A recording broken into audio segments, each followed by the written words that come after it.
지금부터 벨기에 동포 간담회를 시작하겠습니다. 안녕하십니까. 저는 오늘 행사의 사회를 맡은 조예원입니다. 첫 순서로 참석 동포를 대표하여 임은희 벨기에 한인 후자님께서 환영 인사를 하시겠습니다.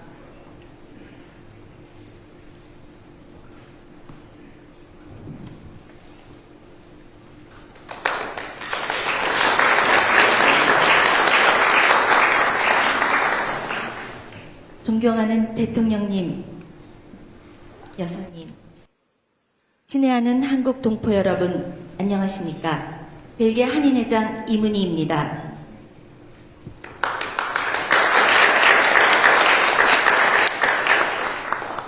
오늘 유럽의 심장이자 문화와 역사가 살아 숨쉬는 벨기에에서 대한민국과 벨기에 새로운 역사를 쓰게 되실 대통령님을 모시고 여러분과 함께하는 것을 무한한 영광으로 생각합니다.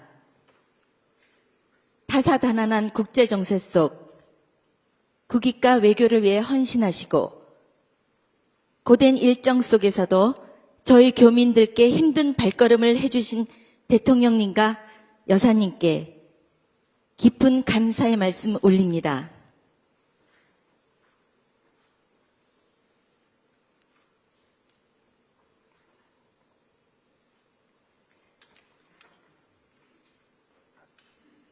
여러분, 우리에게 이토록 가슴 벅찬 역사와 감동을 선물해 주신 대통령님은 벨기에를 방문하셨던 역대 대통령님들 중에서 최초로 교민 간담회를 마련해 주셨습니다.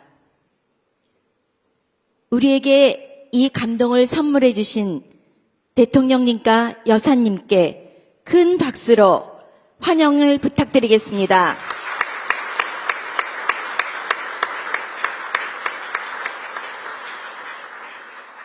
존경하는 대통령님, 한국과 벨기에는 1901년 수교를 시작하여 1950년 6.25에는 혈맹의 관계로 소중한 인연을 이어오고 있습니다.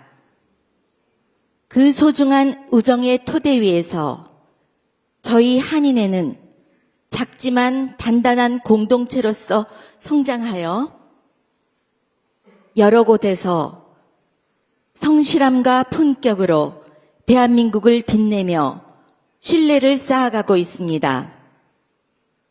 작년에는 유럽 한인사회 최초로 브뤼셀 생질 시청사에서 한인 송년회 밤 행사를 진행하여 많은 분들의 찬사를 받았습니다. 이 모든 결과는 나날이 발전하는 모국과 자유민주주의를 염원하고 실행하는 대한민국의 위상이 든든한 버팀목으로 자리하여 주셨기에 가능한 일이었습니다. 존경하는 대통령님, 대통령님의 방문으로 새로운 역사가 쓰여질 것을 확신합니다.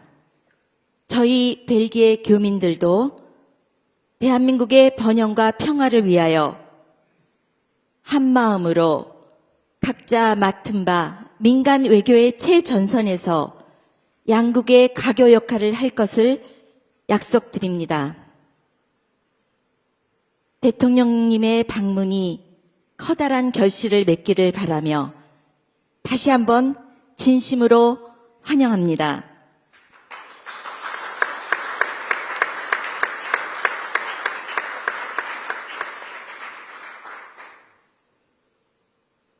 여러분, 저는 오늘 힘들고 빽빽한 일정 속에서도 저희 한인회를 찾아주신 대통령님을 보고 애국이란 것을 느꼈습니다. 이것은 저뿐만이 아니고 여러분들도 함께 공감하는 것이라 생각됩니다. 이 역사적인 감동의 순간, 여기 함께 계신 모든 분들께 커다란 행운과 건강히 늘 함께 하시기를 소망합니다. 감사합니다.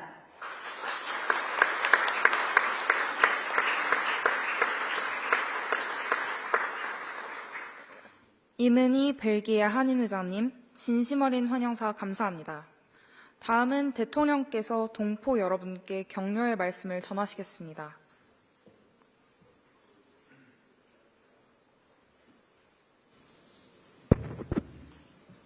네, 여러분 반갑습니다. 놀라운 사실은 아마도 전임 대통령들께서 유럽에 도착할 때 꽤 많이 지나가셨을 것 같은데 교민 간담회를 제가 역사상 처음으로 했다는 사실이 조금 놀랍기는 합니다.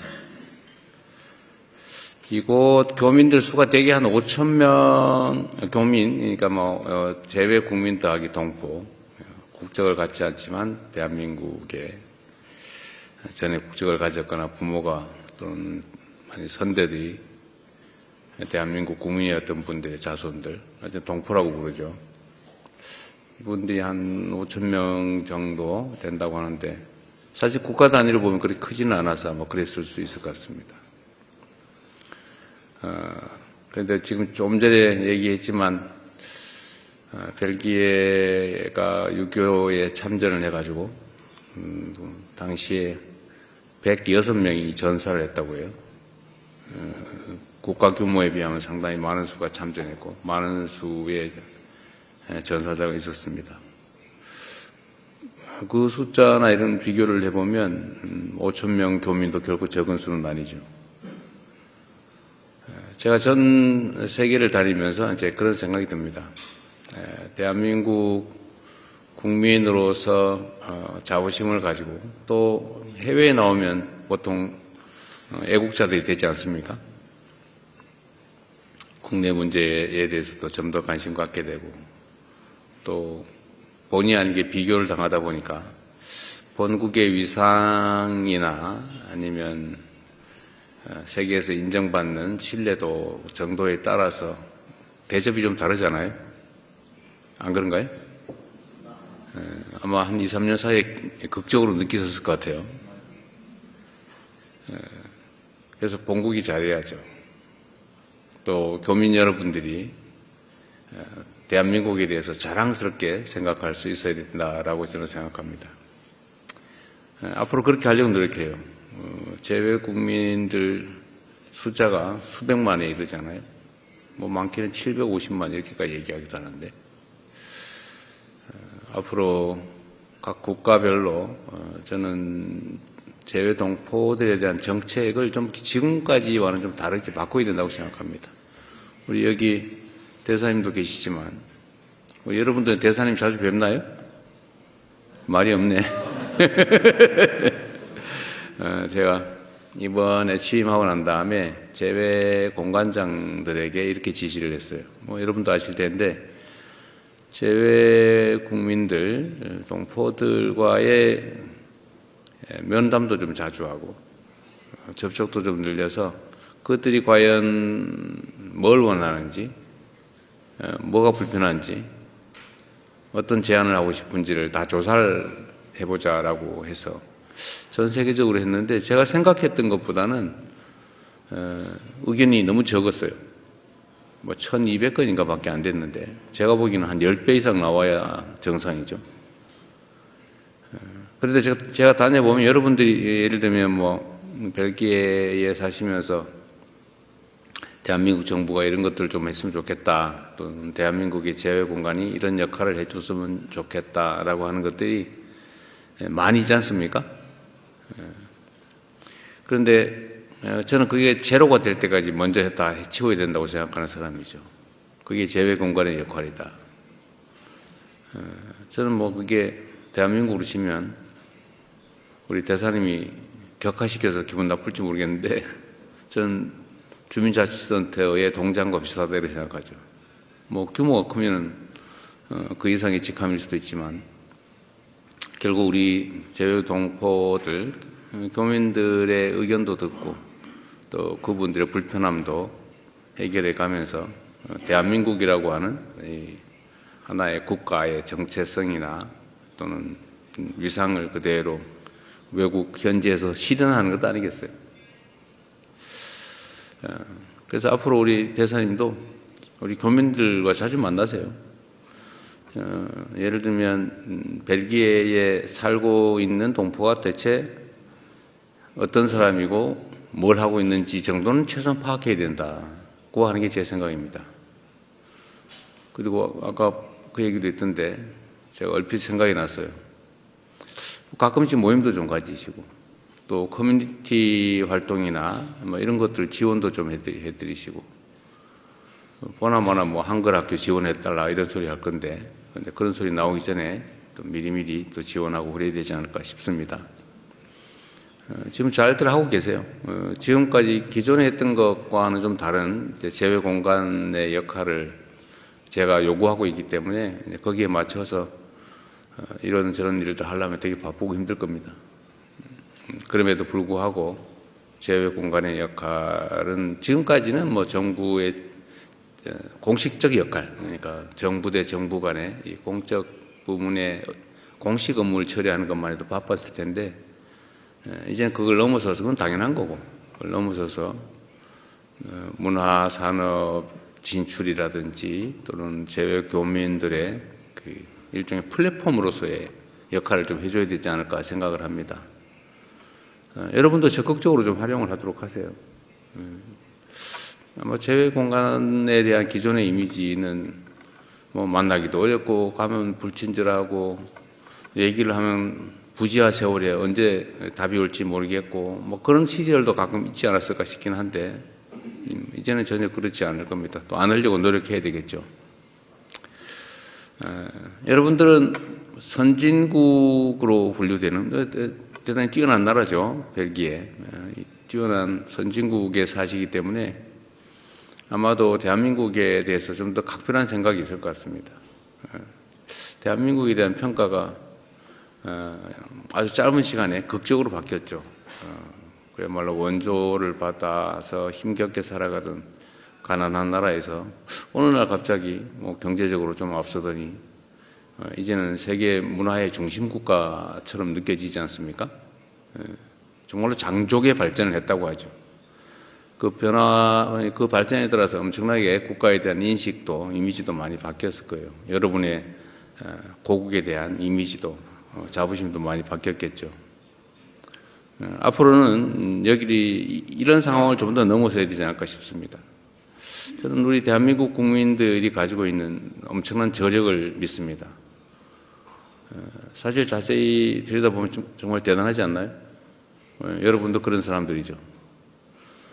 이 벨기에라고 하는 땅에 여기 인적 구성이 좀 특이하다고 제가 들었는데 벨기에라고 하는 전혀 듣도 보도 못한 전혀 정말 낯선 땅으로 오신 분들이 또 이 땅에서 자리 잡고 대한민국의 정체성을 잃지 않고 이렇게 성공해서 대한민국을 빛내고 있는 위대한 민간 외교관들 아니겠습니까?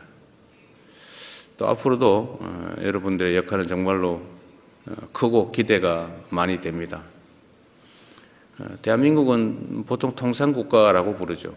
자기들끼리 몰려서 살 수 없어요. 전 세계와 교류하면서 살아갈 수밖에 없는 나라입니다. 지금까지 그렇게 잘 살아왔고 또 앞으로도 거기에서 벗어나기는 어렵겠지요. 그러려면 국제 교류가 매우 중요해요. 국가 간 협력 관계가 매우 중요한데 국가 간의 공식적 관계도 당연히 중요하지만 이제 민간 영역에서의 이런 민간 교류 협력도 정말로 중요합니다.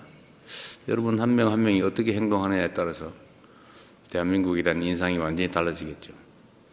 또 대한민국으로서는 여러분이 기획하는 성취를 이뤄낼 수 있도록 적극적으로 또 지원해야 될 겁니다. 그 지원은 뭐 직접적으로 현금을 드리거나 하지는 못하겠지만 정책적으로 할 수 있는 일들도 일부 있겠고 특히 대한민국의 국가 위상을 세우는 일이 가장 큰 지원이라고 생각해요. 자랑스러운 대한민국을 만드는 게 바로 여러분들에게 도움되는 길이 아닐까 생각합니다. 그리고 오늘 제가 여러분들 의견을 하나 물어보려고 그러는데 저한테 하시고 싶은 얘기 많죠? 없어요? 다행이네. 보통은 우리가 간담회를 하면 그냥 형식적으로 몇 사람 발언하고 그다음에 앉아서 밥만 먹다가 보통 가기 때문에 이 귀한 자리를 그렇게 보내기는 좀 아깝다는 게 제 생각이죠. 그래서 하고 싶은 얘기 다 하자. 사실 저는 그 얘기들을 많이 듣고 싶어요. 여러분들이 하는 얘기들을. 그렇게 하실래요? 기회를 드릴까요? 그냥 조용히 밥만 먹고 하시겠습니까? 원하시면 여러분들한테 발언할 기회를 드리도록 하겠습니다. 또 한 가지 옵션이 있는데, 이 공개를 할까 말까, 여러분들의 발언이나 이런 얘기들을, 그것도 여러분 의견에 맡길까 싶어요. 좀 어떠세요? 공개할까요, 말까요? 공개란 여기 찍어가지고 전 세계에 내보내는 거예요. 가끔씩 그걸 노리고 광고하는 분도 계세요. 꽤 성공하는 경우도 있습니다. 어떠신가 한번 의견 한번 물어볼게요. 공개할까요, 말까요? 공개하자. 하지 말자. 그럼 해요, 그러면. 통상예에 따라서 자유롭게 의견 말씀해 주시고요. 이거는 저희가 지금까지는 거의 생중계로 나갔고, 여러분들 발언하는 것은 혹시라도 만약의 경우를 대비해서 이렇게 찍었다가 잠깐 있다가 아마 전체를 내보내게 될 것 같습니다. 어쨌든 여러분 매우 반갑고요. 다른 데에서 제가 만난 교민들보다 되게 젊고 밝으세요. 뭔가 사연이 있겠죠.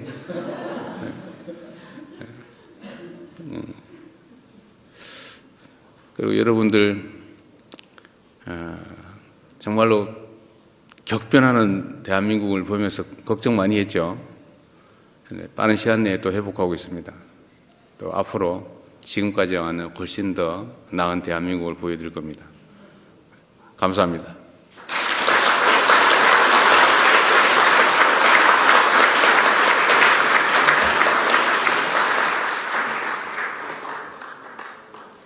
우리 벨기에 동포들에 대한 공감 어린 격려와 동포 사회의 성장을